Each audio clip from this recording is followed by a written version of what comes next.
Ini 5 tipe orang dalam perjalanan mereka menjadi kaya. Dan sebenarnya gue juga lumayan baru ngeh ya, cara konglomerasi dan orang-orang kaya di dunia puter uang mereka itu sebenarnya nggak kayak kita. Walaupun banyak di step 5 nanti banyak yang nggak bisa lakuin.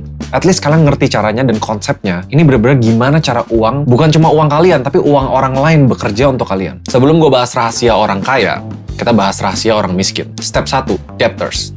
Jadi sebenarnya banyak orang di Indonesia yang roadmap-nya tuh kayak gini. Pengen sesuatu untuk kehidupan atau untuk jalan-jalan, mereka hutang. Di saat mereka hutang, mereka punya mobil misalnya. Mereka kerja mati-matian untuk lunasin hutang itu. Mereka pakai active income untuk hidup mereka. Udah punya mobil, mereka hutang lagi untuk rumah, KPR. Mereka hutang lagi untuk dana lain. Dan ini tuh sebenarnya bahaya banget. Banyak orang tuh yang kejar-kejaran active income untuk melunasin hutang. Bukan cuma di Indonesia, di luar negeri juga ada yang kayak gitu. Yang hidupnya paycheck to paycheck setiap bulan, kalau nggak ada income, mereka langsung koit demi punya barang-barang dalam hidup. Dan kalau misalnya kalian tarik balik ke journey di akhir hidupnya, ujung-ujungnya, yes punya barang, tapi back to zero. Hidupnya semuanya terlilit hutang. Dan hal yang paling jelek dari tipe ini, setiap barang atau pengeluaran yang kalian punya, kalian selalu bayar jauh lebih mahal. Kenapa? Ada namanya bunga. Selain tergerus inflasi, kalian selalu bayar bunga di setiap barang yang kalian punya. Resiko paling gedenya, kalau tiba-tiba nggak ada active income, bukan cuma go to zero, tapi kalian bisa go minus. Ngertiin konsep ini, dan hopefully kalian lebih better masuk ke step 2. Step 2, the savers. Yes, kalian sering dengar namanya nabung pangkal kaya. Realistisnya, nabung itu nggak bikin kaya. Apalagi kalau kalian spendingnya kayak gini. Ini lebih bagus ya. Orang mulai di karir mereka, dapat active income, aset mereka naik, cash mereka naik. Mereka mau beli mobil, dihabisin ke nol. Karena ya, gue udah susah-susah kerja ya, gue pengen beli sesuatu. Gak apa-apa, kerja lagi.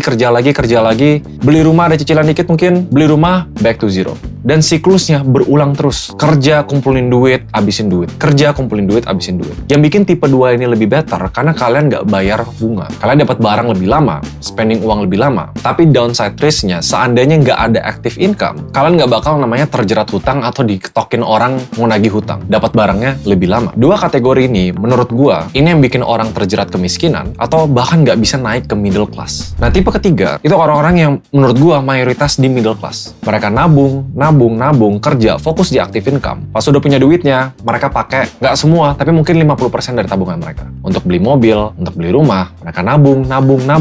Mereka beli barang lagi. Tapi di ujung dari perjalanan kekayaan mereka, oke, ada nih ternyata uang sisa yang gue bisa pakai buat gue pensiun. Atau uang sisa yang gue bisa kasih ke anak gue untuk gue warisin. Jadi di ujung perjalanan finansial kalian nggak back to zero. Ada sesuatu yang bisa diputar, diwariskan, atau dipakai untuk pensiun. Dan gue rasa sebenarnya banyak middle class yang stuck dengan mindset ini. Salah nggak? Nggak juga.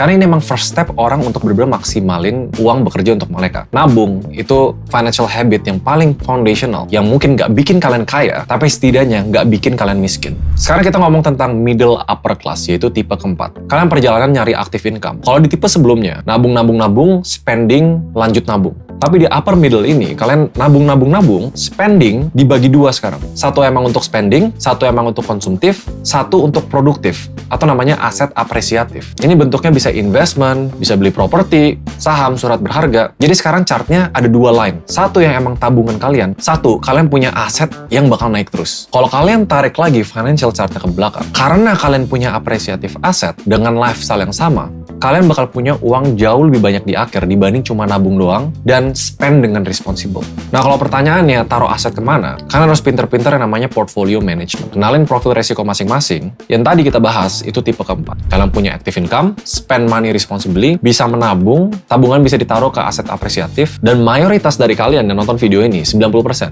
will be fine. Dan hidupnya bakal happy just ke step 4 ini. Cuma ada beberapa rahasia di step kelima yang sebenarnya gue baru tahu juga. Kita sebut aja judulnya collateralized debt. Kalau di step 4, kalian bikin uang kalian bekerja untuk kalian. Jadi nggak tidur tuh. Tapi di step 5, yang namanya collateralized debt. Yang menurut gue lebih beresiko ya, tapi bukan cuma uang kalian bekerja untuk kalian, tapi uang orang lain bekerja untuk kalian. Jadi chartnya gini ya, mirip sama di step keempat. Kalian punya compounding interest, punya aset apresiasi. Tapi di saat kalian mau beli barang, atau kalian mau taruh modal untuk bisnis, atau apapun itu yang spendingnya, kalian nggak pakai duit kalian, tapi kalian pakai hutang. Bahasa resminya itu collateralized debt. Karena analoginya gini ya, kalau kalian punya 1 miliar, di step ini, 1 miliar itu kalian keluarin 500 juta untuk beli mobil, 500 juta untuk diinvestasi, atau membeli aset. Nah, orang-orang kaya, biasa 1 miliar itu, semuanya dibeliin aset. Aset itu sebagai jaminan untuk hutang, hutangnya dipakai buat beli mobil.